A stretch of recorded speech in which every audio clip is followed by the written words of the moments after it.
Hello friends, welcome to DS individual coaching and myself Devashish. Friends, आज हम class 10 NCERT math book का exercise 3.3 इसका question number 3 solve करने जा रहे हैं। देखिए, इस एक्सरसाइज में हमने सब्स्टिट्यूशन मेथड से कैसे pair of linear equations in two variables का सोल्यूशन फाइंड करना होता है वो सीखे हैं। तो क्वेश्चन नंबर 3 में आपको वर्ड प्रॉब्लम्स मिलेंगे, 6 वर्ड प्रॉब्लम्स हैं। आज हम क्वेश्चन नंबर 3 का फर्स्ट, सेकंड और थर्ड ये 3 क्वेश्चन सॉल्व करेंगे। हम लोग सब्स्टिट्यूशन मेथड इस एक्सरसाइज में सीखे हैं, तो इसीलिए ये जो क्वेश्चंस को भी हम सब्स्टिट्यूशन मेथड से ही सॉल्व करेंगे। बट आपको ये याद रहे कि आगे भी आप और 2 मेथड सीखेंगे, जैसे एलिमिनेशन मेथड हो गया और क्रॉस मल्टीप्लिकेशन मेथड। अगर आपको एग्जाम में क्वेश्चन आता है वर्ड प्रॉब्लम्स, तो आप लोगों को अगर उस क्वेश्चन में कोई मेथड मेंशन नहीं है कि इस क्वेश्चन को इस मेथड से करना है, तो आपको क्या करना होगा, किसी भी मेथड से आप लोग कर सकते हैं जो आपको आसान लगे, ठीक है। बट हम यहाँ पे सब्स्टिट्यूशन मेथड ही सीखे हैं, तो मैं यहाँ पे जो क्वेश्चन को सॉल्व करवाऊंगा वो सब्स्टिट्यूशन मेथड से ही सॉल्व करवाऊंगा, ठीक है। तो चलिए शुरू करते हैं। देखिए, क्वेश्चन नंबर जो 3 का फर्स्ट है, दिया है the difference between 2 numbers is 26 and 1 number is 3 times the other, find them. 2 संख्या है जिनका अंतर है 26 और एक संख्या दूसरे संख्या का 3 टाइम्स है, तो वो नंबर्स पता करना है, वो दोनों नंबर्स कौन है, ठीक है। तो देखिए, मैं आपको क्वेश्चन करते करते आपको समझाता हूँ, उम्मीद है कि आपको समझ आ जाएगा। तो वीडियो को शुरू से एंड तक जरूर देखिएगा। देखिए, आपको लिखना क्या है, पहले तो जो अननोन नंबर्स है उनको XY आप लोग कंसिडर कर लीजिए। मैं यहाँ लिख रहा हूं let the numbers are X and Y। तो पहला जो स्टेटमेंट मैंने लिखा उसमें मैंने क्या किया, 2 नंबर्स मैंने मान लिया, एक नंबर X है, एक नंबर Y है। वेरिएबल का मतलब होता है अननोन, और हमारे पास अननोन कौन है, वो नंबर्स। तो इसीलिए मैं क्या किया, उन नंबर्स के बदले 2 वेरिएबल यहाँ पे कंसिडर किया, ठीक है।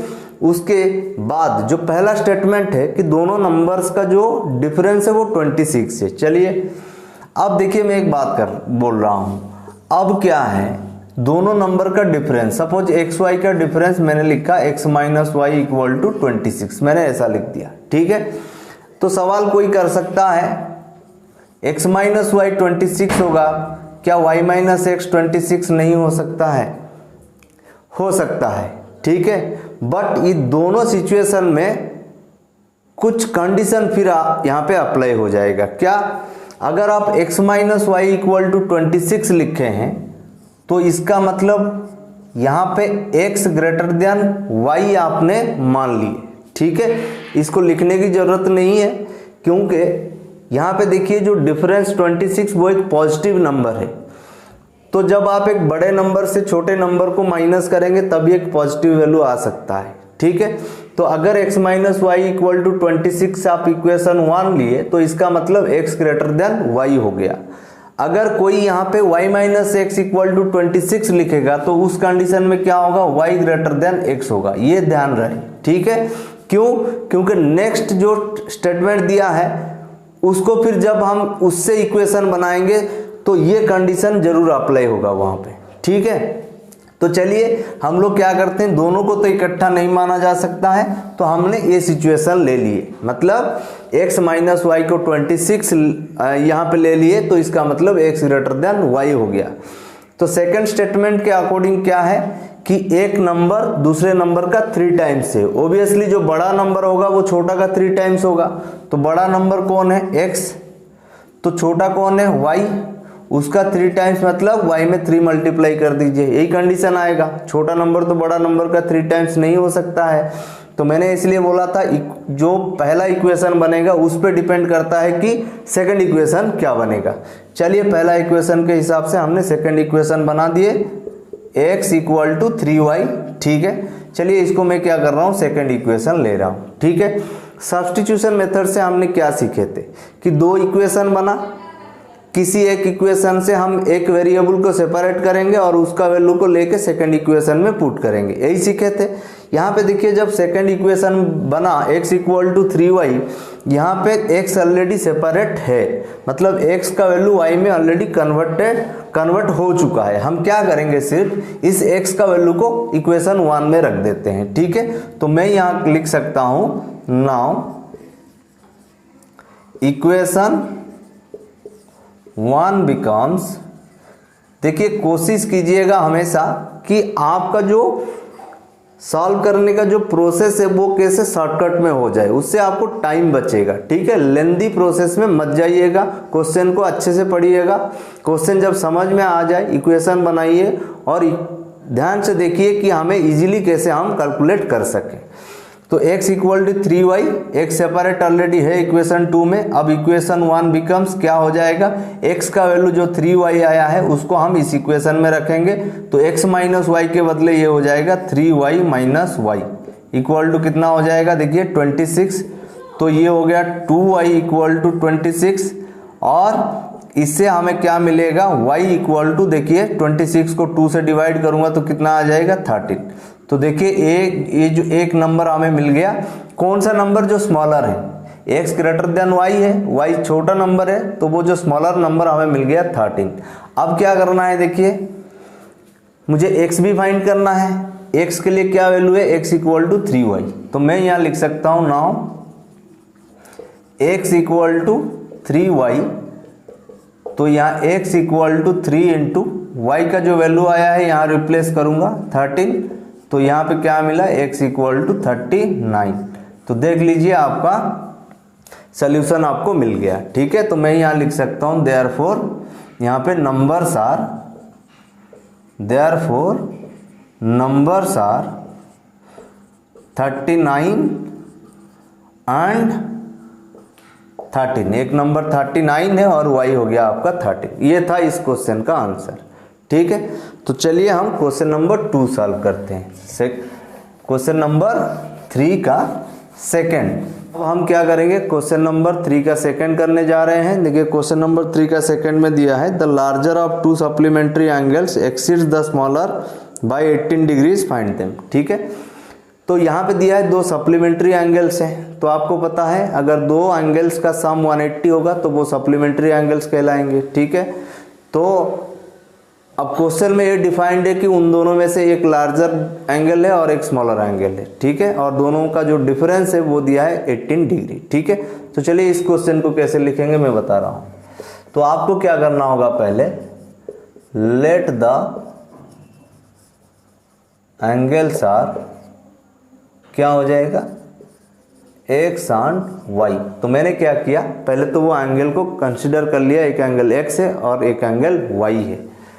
तो दूसरा कंसिडरेशन आपको ये होना चाहिए, जैसे मैंने यहाँ पे लिखा x ग्रेटर देन y, आप y ग्रेटर देन x भी मान सकते हैं, ये हमारा मानना है, तो इसलिए मैंने यहाँ मान लिया x ग्रेटर देन y, क्योंकि क्वेश्चन में डिफाइंड है कि एक नंबर लार्जर है और एक नंबर स्मॉलर है, ठीक है।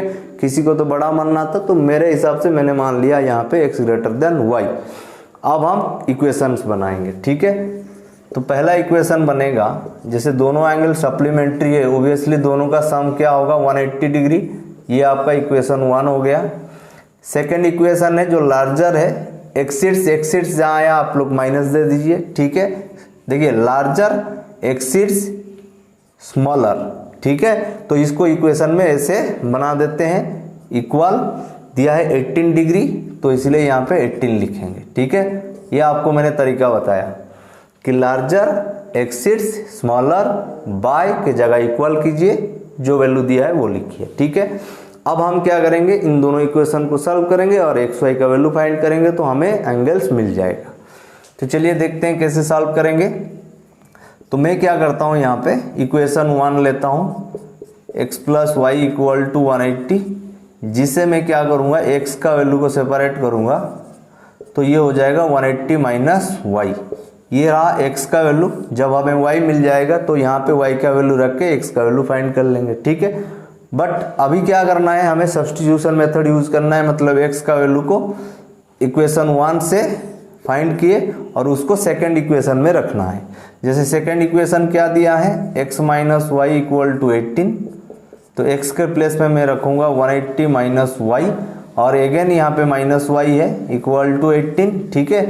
तो यहाँ पे देखिए x के प्लेस में मैं 180 माइनस वाई लिखा हूँ, फिर आगे माइनस वाई था वो भी है इक्वल टू 18। तो ये क्या हो जाएगा, देखिए माइनस वाई सॉल्व होके -2i, और 180 यहाँ पे आके जब 18 से माइनस होगा, ठीक है, ये हो जाएगा कितना, देख लीजिए 162 हो जाएगा, ठीक है। अब हम क्या करेंगे, और ये माइनस भी होगा, ठीक है, क्योंकि ये बड़ा संख्या है, जब यहाँ जाएगा माइनस होगा, तो इसलिए यहाँ पे आएगा आपको -162। अब y कितना होगा, -162 को हम क्या करेंगे, 2 से -2 से डिवाइड करेंगे तो हमें एक पॉजिटिव वैल्यू मिलेगा जो कि होगा 81। तो देखिए जो ये एंगल आया 81 डिग्री आया आपका स्मॉलर एंगल। अब मैं क्या करूँगा, यहाँ पे देखिए x का वैल्यू मैं यहाँ पे ऑलरेडी लिख चुका हूँ, मैंने बताया था इस जब आपको y मिल जाएगा तो इसी में क्या करेंगे, y का वैल्यू रख देंगे, जैसे यहाँ 81 रखा और सॉल्व करके x का वैल्यू फाइंड करूँगा, ठीक है। और यहाँ पे 10 से 1 जाएगा 9, यहाँ बचेगा 7, तो 17 हो जाएगा, 17 से 8 जाएगा आपका 9 आएगा, तो आपको लार्जर एंगल भी मिल गया, देखिए 99 डिग्री, ठीक है। तो आप लोग यहाँ पे लिख सकते हैं कि therefore angles are 99 degree and 81 degree, ठीक है। तो ये है आपका क्वेश्चन नंबर 3 का सेकंड। तो उम्मीद है कि आप लोगों को समझ आया होगा। तो देखिए हम अभी क्या करने जा रहे हैं, क्वेश्चन नंबर 3 का थर्ड, ठीक है। क्वेश्चन नंबर 3 का थर्ड देखिए क्या दिया है, the coach of a cricket team buys 7 bats and 6 balls for 3800 rupees, later she buys 3 bats and 5 balls for 1750 rupees, find the cost of each bat and each ball. देखिए अब एक cricket team का coach 7 bats खरीद लिया, 6 balls भी खरीदा और उसको पे करना पड़ा 3800 रुपीज, ठीक है। अगेन जब वो 3 बैट्स और 5 बॉल्स परचेज कर रहा है तो उसको पे करना होता है 1750 रुपीज। तो एक बैट और एक बॉल का दाम यहाँ पे पूछा है, तो अननोन क्या है, एक बैट का दाम और एक बॉल का दाम, तो उन अननोन्स को हम क्या करेंगे, XY मान लेंगे, ठीक है। तो मैं यहाँ लिखूंगा let cost of 1 bat equal to X rupees and cost of 1 ball equal to Y rupees. जो अननोन है, जो फाइंड करने के लिए दिया है, उन्हीं को हम XY कंसिडर करते हैं वर्ड प्रॉब्लम्स में, ठीक है। तो मैंने कंसिडर कर लिया। तो पहला सिचुएशन लेते हैं, 7 बैट्स और 6 बॉल्स परचेज किया गया है। तो चलिए अगर एक बैट को आप X रुपीज पे करते हैं तो 7 बैट्स के लिए ओबियसली आपको क्या करना होगा, 7X रुपीज पे करना होगा, और 6 बॉल्स के लिए आपको 6Y रुपीज पे करना होगा। तो ये हो गया आपका टोटल अकॉर्डिंग टू ये वैल्यू जो हमने एक बैट का दाम को कंसिडर किए थे X रुपीज, एक बॉल का दाम Y रुपीज कंसिडर किए थे। अगर इसके अकॉर्डिंग हम जाएंगे तो हमें कितना पे करना होगा, 7 बैट्स और 6 बॉल्स का दाम 7X plus 6Y rupees. But question में गिवन है कि ये 3800 के साथ इक्वल है, तो इस तरह से मैंने क्या किया, एक इक्वेशन फाइंड किया। अगेन सेकंड इक्वेशन कैसे बनेगा, 3 बैट्स और 5 बॉल, 3 बैट्स मतलब 3X रुपीज, 5 बॉल मतलब 5Y रुपीज, ये इनके अकॉर्डिंग ये टोटल जो वैल्यू पे करना होगा। बट क्वेश्चन में ये गिवन है कि ये किसके साथ इक्वल है, 1750 रुपीज के साथ। तो ये हो गया आपका इक्वेशन 2। तो इन्हीं को सॉल्व करके हम एक बॉल और एक बैट, इसका मतलब X का वैल्यू, एक बैट का दाम, Y का वैल्यू, एक बॉल का दाम फाइंड करेंगे। तो कैसे करना है, किसी एक इक्वेशन ले लीजिए, जैसे मैं फर्स्ट इक्वेशन लिया 7X plus 6Y equal to 3800। अगर मैं यहाँ पे 7X लिखूं तो ये हो जाएगा 3800 माइनस 6Y, और यहाँ पे X का वैल्यू हो जाएगा 3800 माइनस 6Y अपॉन 7। देख लीजिए मैंने क्या किया, x को सेपरेट कर दिया। अब जब y का वैल्यू मिलेगा यहाँ पे रखेंगे और सॉल्व करेंगे, x मिल जाएगा, मतलब एक बैट का दाम मिल जाएगा। लेकिन उससे पहले हमें बॉल का दाम, एक बॉल का दाम मिल जाना चाहिए। कैसे? By using substitution method. Equation 1 से मैंने x को यहाँ पे डिराइव किया था, तो उसका वैल्यू सेकंड में रखूंगा। तो सेकंड इक्वेशन में 3x plus 5y equal to 1750। तो यहाँ पे 3 लिखूंगा, x नहीं लिखूंगा, x के प्लेस में ही पूरा नंबर लिखना होगा। 3800 minus 6y upon 7 plus 5y equal 1750। चलिए एलसीएम ले लेते हैं 7। तो देखिए यहाँ पे यहाँ देखिए इसके डिनोमिनेटर पे तो कोई संख्या नहीं है, यहाँ 7 था, 7 एलसीएम चला गया। तो ये दोनों, इसका डिनोमिनेटर एलसीएम सेम है, तो ऊपर जो भी एक्सप्रेशन है वो रहेगा, ऊपर रहेगा 3 इंटू 3800 माइनस 6y। तो इसको मैं सॉल्व करके यहाँ लिख दे रहा हूँ। जब आप 3 को इससे मल्टीप्लाई करेंगे तो 11,400 आएगा, माइनस ये आएगा आपका 18y। और यहाँ डिनोमिनेटर में 1 है, तो ये एलसीएम जाके मल्टीप्लाई हो जाएगा, तो ये हो जाएगा 35y और यहाँ हो गया 1750। अब क्या करना है, देखिए ये 7 डिवाइड है, इस तरफ जाके मल्टीप्लाई हो जाएगा, तो यहाँ हो गया 11,400, यहाँ हो जाएगा प्लस 17y, देख लीजिए। और यहाँ जब जाके 7 मल्टीप्लाई होगा तो ये कितना हो जाएगा, 7 0 हो जाएगा 0, ये हो जाएगा 35, 5 3 कैरी गया, 7 7 जा 49 और 3 52, तो 2 5 कैरी गया, 7 1 जा 7 5 कितना हो गया 12, तो 12,250। तो आप क्या करेंगे, 7y आपका क्या हो जाएगा, देखिए ये जाके माइनस हो जाएगा इससे, ठीक है, माइनस 11,400। तो यहाँ पे आपको मिलेगा 17y इक्वल टू, माइनस कर दीजिए 850। तो 850 को हम क्या करेंगे, 17 से डिवाइड करेंगे, तो y आपको मिल जाएगा 50। तो इसका मतलब क्या है, आपको एक बॉल का दाम मिल गया जो कि 50 रुपीज़ है, ठीक है। अब क्या करेंगे, एक बैट का दाम फाइंड करेंगे। मैंने क्या बोला, x का वैल्यू मैं ऑलरेडी यहाँ पे रखा हूँ, तो मैं यहाँ लिखूंगा x equal to 3800 minus 6y equal to 7 upon 7। तो यहाँ पे क्या रहेगा, 3800 माइनस 6 इंटू वाई का वैल्यू है 50, तो ये हो जाएगा 3800 माइनस यहाँ पे हो जाएगा 300 अपॉन 7, तो ये हो गया 3500 अपॉन 7, जो कि हो गया x का वैल्यू 500। तो ये आ गया आपका एक बैट का दाम, ठीक है। तो एक बैट का दाम कितना आ गया, 500 रुपीज़, और एक बॉल का दाम हो गया 50 रुपीज़, ठीक है। तो आप लोग यहाँ लिख सकते हैं, therefore the cost of 1 bat is 500 rupees and the cost of 1 ball is 50 rupees, ठीक है। तो ये था आपका क्वेश्चन नंबर 3 का थर्ड क्वेश्चन, ठीक है। तो उम्मीद है कि आपको ये क्वेश्चन जरूर समझ में आया होगा, ठीक है। तो नेक्स्ट वीडियो में मैं आपको बाकी इसका जो 3 क्वेश्चन है सॉल्व करवा दूंगा। तो आज के वीडियो में इतना ही, थैंक यू।